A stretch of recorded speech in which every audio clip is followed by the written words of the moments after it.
के साथ 1:1 direct relationship होता है और बाकी सब हम एक दूसरे के अंकल और आंटी हैं। गुरुजी सबको अंकल और आंटी कहते हैं और हम भी वही करते हैं। यहां तक कि मैं अपनी वाइफ की बात करूंगा तो मैं कहूंगा मेरी आंटी। आज से लगभग 16 साल पहले 1997 में मेरा बड़ा बेटा 24 साल का था। उसको कैंसर हुआ था। उसका यहाँ ऑपरेशन हुआ एम्स में न्यू दिल्ली में, जो कि इंडिया की one of the finest hospitals है। ऑपरेशन के बाद डॉक्टर्स ने कहा कि अब हम इसकी 9 महीने केमोथेरेपी करेंगे, बहुत स्ट्रांग डोजेस, पर ठीक होता है या नहीं, या अगर ठीक हो गया तो फिर 6-8 महीने या 1 साल बाद फिर हो जाती है, हम कुछ नहीं कह सकते, क्योंकि इस टाइप का कैंसर केमोथेरेपी रेजिस्टेंट है। हमने उसकी बायोप्सी अमेरिका में भी करवाई और टाटा मेमोरियल हॉस्पिटल बॉम्बे में, जो कि इंडिया की ओल्डेस्ट एंड बेस्ट हॉस्पिटल है फॉर कैंसर, वहां पर भी करवाई। उन्होंने कहा इस टाइप का कैंसर तो 2-4 साल के बच्चे को होता है और वो हमेशा मर जाता है। मेडिकल साइंस में इसका कोई जवाब नहीं है, आप बेटे को भूल जाइए। जितना जल्दी आप उसे भुला दें उसके लिए भी अच्छा होगा और आपके लिए भी। यहां तक कि उन्होंने हमें कहा कि कुछ मत कीजिए, अगर आपने कुछ किया तो हो सकता है आप उसकी जिंदगी कुछ दिन या कुछ हफ्ते बढ़ा सकें, पर आप सिर्फ उसकी और अपनी दोनों की परेशानी बढ़ा देंगे। उसको जाने दीजिए। आप समझ सकते हैं हमारी क्या हालत हुई होगी। पर अब हमें लगता है कि शायद ये गुरुजी की लीला थी हमें अपनी शरण में बुलाने की, क्योंकि अगर ये नहीं होता तो जैसी मेरी जिंदगी जा रही थी हम शायद गुरुजी के यहाँ जाते ही नहीं। मैं गवर्नमेंट ऑफ इंडिया का एडवाइजर था और मेरी आंटी गवर्नमेंट ऑफ इंडिया में चीफ मेडिकल ऑफिसर थी। जैसे गुरुजी की मर्जी, बेटे के कैंसर होने के लगभग 3 महीने बाद मेरी आंटी के किसी कलीग ने बताया कि ऐसे गुरुजी हैं। तब हम पहली बार गुरुजी की शरण गए। और सच तो ये है कि हम इसलिए नहीं गए कि हमें गुरुजी में कोई बहुत विश्वास था, नहीं, सिर्फ इसलिए कि हम मजबूर थे। हमारे पास और कोई रास्ता ही नहीं था और कोई द्वार था नहीं जो हम खटखटा सकें। पहले दिन गुरुजी ने मेरे बेटे को सिर्फ 2 अक्षर बोले, कल्याण कीता। पर उन 2 अक्षरों में हमें क्या कुछ मिल गया, और अभी तक इस पल तक जो मिल रहा है इतना ज्यादा है कि मुझ में शक्ति नहीं है कि मैं आपको बता सकूं और आप सोच नहीं सकते। सबसे पहले तो मैं आपको बेटे का बताऊं। लगभग 3 महीने बाद जब उसका सीटी स्कैन हुआ, एब्सोल्युटली अनबिलीवेबल रिजल्ट कि शरीर में कैंसर का नामो निशान नहीं है। फिर 6-6 महीने बाद, फिर 1-1 साल बाद सीटी स्कैन होता रहा और हर बार सेम रिजल्ट कि शरीर में कैंसर का नामो निशान नहीं है। और जो डॉक्टर्स कहते थे कि आप बेटे को भूल जाइए, कहने लगे आप भूल जाइए कि इसे कभी कुछ हुआ था, he is absolutely all right. फिर गुरुजी कहने लगे मुंडे दाव्या कर लो, मुंडे दाव्या कर लो। हमने लगभग 2 साल अपनी पूरी कोशिश कर ली, पर कहीं बात नहीं बनी। गुरुजी कहते रहे और हम कोशिश करते रहे। आखिर एक दिन जब गुरुजी ने मेरी आंटी को बोला मुंडे दा ब्याह कर ले, कहती है गुरुजी लड़की भी आप ही दिलाइए, क्योंकि ये हमारे बस का काम नहीं था। गुरुजी ने कहा ठीक है, तो पंजाबी कुड़ी दिलावांगे, हम सिंधी हैं। हमने कहा गुरुजी न्यूज़पेपर में ऐड दें, क्या करें, कैसे होगा? कहते हैं नहीं नहीं, चुप करके बैठ जाओ, घर बैठे कुड़ी आ जाएगी। अब हमें और क्या चाहिए, हम भी चुप करके बैठ गए। लगभग 2 साल बीते। जैसे गुरुजी ने कहा था, घर बैठे पंजाबी कुड़ी आ गई। आप सोच रहे होंगे ये कैसे हुआ। बेटा कंप्यूटर इंजीनियर है, दिल्ली में लोधी रोड पे सीजीओ कॉम्प्लेक्स है, जहां पर गवर्नमेंट ऑफ इंडिया के बहुत ऑफिसेस हैं, ये भी वहां पर काम करता है। एक दिन वो कैंटीन में बैठा हुआ था, एक लड़की आई, अच्छे खासे गुड फैमिली की, पढ़ी लिखी, एमसीए। पहले तो इससे किसी कलीग के बारे में पूछा कि मैंने उसके अंडर ट्रेनिंग की है, अब वो कहाँ है। इसने बताया कि नहीं, उसको वो तो ये ऑफिस छोड़ के चला गया है। फिर वो 1-2 बार मिली। उसके बाद एक दिन उसको कहती है कि मेरे पेरेंट्स आपके पेरेंट्स से मिलना चाहते हैं मैट्रिमोनियल के लिए। इसने बताया कि देखो ये मेरी हिस्ट्री है, मुझे इस टाइप का कैंसर हो चुका है। आज मैं गुरुजी की कृपा से ठीक हूं, पर मैं सच्चाई तुमसे छुपाना नहीं चाहता।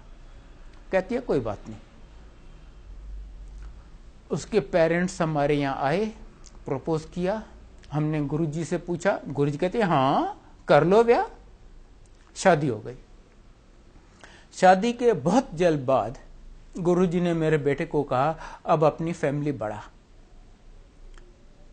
तब पता चला कि लड़की को 2-3 प्रॉब्लम्स हैं जिसकी वजह से उसका मां बनना बहुत मुश्किल है, और कैंसर वाले आदमी को तो कभी बच्चा हो ही नहीं सकता। 4 साल इन्होंने पता नहीं कितने स्पेशलिस्ट को कंसल्ट किया।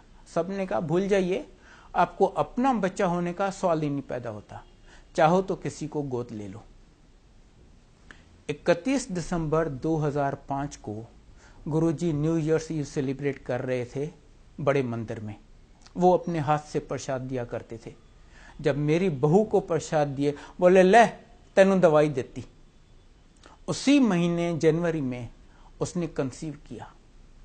कुछ टाइम बीता, संगत से कोई अनजान आंटी आके उसको कहती है कि गुरुजी ने हमें सपने में कहा है कि तुम्हें जुड़वा बच्चे हैं।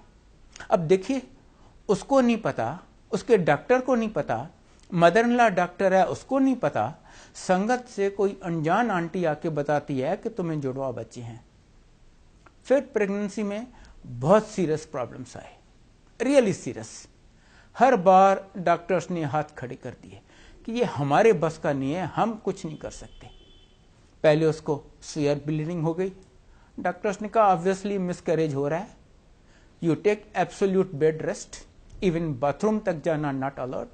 आगे आपकी किस्मत, हमारे करने लायक कुछ भी नहीं है। इसके बाद बच्चों का प्लेसेंटा मां से अलग हो गया, मतलब बच्चों को ब्लड सप्लाई, ऑक्सीजन कुछ भी नहीं मिलेगा। डॉक्टर्स ने कहा अब तो अगर कोई 1% 2% उम्मीद थी ना, अब तो वो भी गई, अब तो भूल जाओ इस प्रेगनेंसी को। पर इनकी मेहर के आगे तो कोई जवाब नहीं है। इनकी कृपा देखिए, उस हालत में भी जब बच्चों को ब्लड सप्लाई, ऑक्सीजन कुछ भी नहीं मिल रहा, प्रेगनेंसी चलती रही। वो 22 अक्टूबर को ड्यू थी। गुरुजी ने उसे डेट तक पहले बता दी, 21 सितंबर, और 21 सितंबर को उसने जुड़वा बच्चे डिलीवर किए, लड़का और लड़की।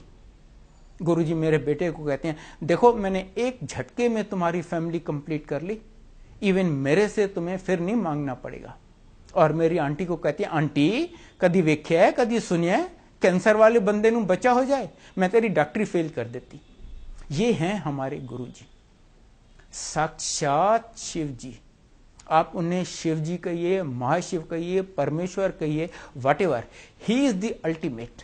उनके ऊपर कुछ भी नहीं है, कुछ भी नहीं। शिव पुराण में लिखा है कि शिव जी ने ब्रह्मा, विष्णु और महेश पैदा किए और उनको काम डिवाइड कर दिया। ब्रह्मा जी का काम था सृष्टि की रचना करना, विष्णु जी का उसका धर्म अनुसार पालन पोषण करना, और रुद्र का जब पाप बहुत बढ़ जाए तो सर्वनाश, प्रलय कर देना, ताकि नई सृष्टि की धर्म अनुसार रचना हो सके। ब्रह्मा जी से सृष्टि की रचना नहीं हो रही थी। उन्होंने शिव जी को रिक्वेस्ट किया, महाराज ये काम भी आप ही कीजिए। शिव जी ने फटाफट अपने जैसे कई शिवगण पैदा कर दिए, सब 3 आंखों वाले, जटाधारी, नीलकंठ। ब्रह्मा जी कहते हैं नहीं महाराज नहीं, ऐसे नहीं, आप ऐसे जीवों की उत्पत्ति कीजिए जो जन्म मरण के चक्कर में चलते रहें, जो जीवन मृत्यु से डरते हों। शिव जी कहते हैं नहीं, ऐसे पापी जीवों को मैं नहीं पैदा करूंगा, ऐसे जीवों की उत्पत्ति तो तुम ही करो। मैं कभी कभी गुरु बन के पृथ्वी पर उनका कल्याण करने के लिए आऊंगा, और इस बार वो हमारे गुरु जी के रूप में हमारा कल्याण करने के लिए आए थे। गुरु जी बार बार कहते थे मैं सिर्फ अपनी संगत का कल्याण करने के लिए आया हूं। आपको पता ही नहीं मैं कितने जन्मों से आपके साथ जुड़ा हुआ हूं। मैं अपनी उस संगत को इकट्ठा करने के लिए आया हूं। इसीलिए यहां पर कोई नया पुराना नहीं है, कोई छोटा बड़ा अमीर गरीब कोई भेदभाव नहीं है। अगर है तो एक छोटा सा भेद है। गुरुजी कहते हैं जो बड़े लोग हैं, जो अमीर हैं, वो मेरे पास आते हैं, जो छोटे लोग हैं उनके पास मैं जाता हूं। और गुरुजी सबको इतना ब्लेस करते हैं without any distinction, without any भेदभाव। जैसे आप सूरज के सामने जाएं, सूरज सबको रोशनी देता है विदाउट एनी डिस्टिंक्शन। गुरुजी भी कहते हैं मेरी शरण में जो बड़े से बड़ा पापी आ गया मैं उसे भी ब्लेस करूंगा। I am duty bound to bless him. Guruji कहते हैं आपके 90% कर्म मैं माफ कर देता हूं, और वो सिर्फ एक शिव जी ही कर सकते हैं। और बाकी 10% भी कहते हैं मैं आपको भुगतवाऊंगा, आपसे वो भी नहीं भुगते जाएंगे। और वो मैं आपसे इसलिए भुगतवाऊंगा ताकि आपका सब जन्मों के लिए अकाउंट क्लियर हो जाए।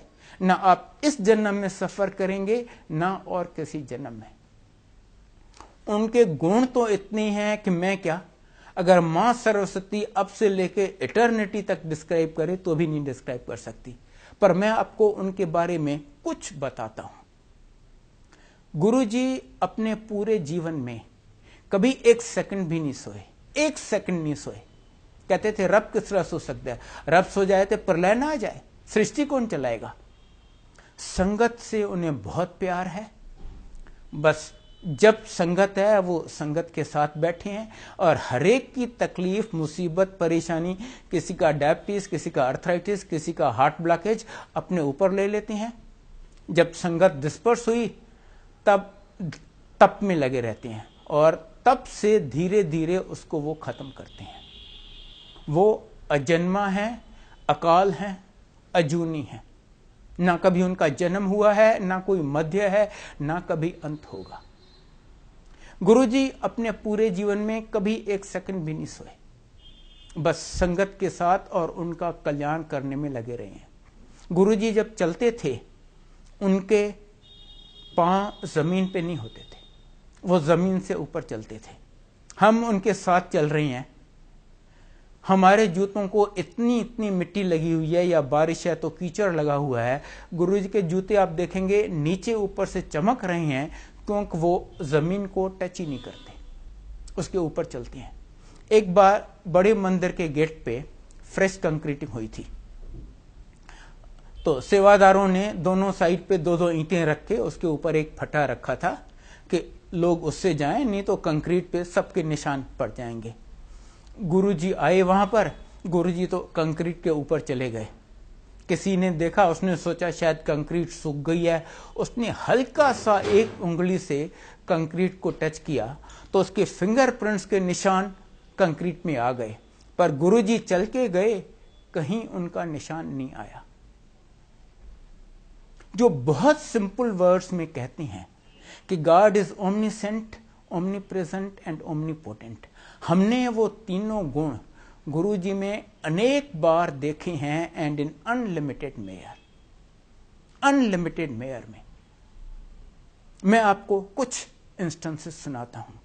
पहले ओमनीसेंट का सुनाता हूं। वो हरेक के मन की हर बात जानते हैं। एक बार उनके यहां 3 दोस्त आए एम्पायर स्टेट में, जहां गुरुजी संगत करते थे। जब वहां से वो निकले, उन्होंने सोचा चलो सीरियस काम बहुत हो गया है, अब थोड़ा एंजॉय करते हैं। वो गए रेस्टोरेंट में, जाके उन्होंने शराब और कबाब ऑर्डर किए।